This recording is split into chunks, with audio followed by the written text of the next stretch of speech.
Mon objectif, c'est d'avoir le milliard avant 40 ans. J'ai 37 ans. J'avais dit ça dans l'émission. Et je pense que je vais le faire. Il te reste 3 ans. Ouais, c'est chaud, mais je pense que je vais le faire.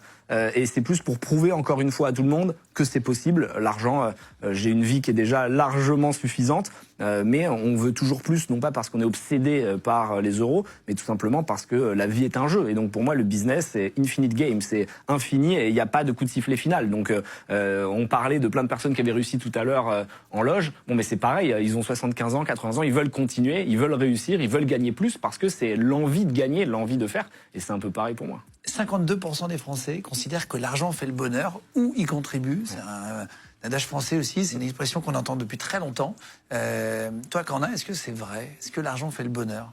L'argent contribue très fortement à ton épanouissement, à ta liberté. Évidemment, si tu as de l'argent et que tu deviens un gros con, c'est différent. Mais si tu prends la même personne avec les mêmes capacités physiques, mentales, il y en a une qui est pauvre et l'autre qui est riche, celui qui est riche est évidemment plus heureux. Et ceux qui disent le contraire sont soit des pauvres qui n'ont pas assez confiance en eux pour devenir riches, et donc comme ils savent qu'ils seront jamais riches, ils préfèrent se rassurer en disant non mais l'argent fait pas le bonheur, ou alors c'est des très riches mais qui ont jamais travaillé pour avoir leur argent.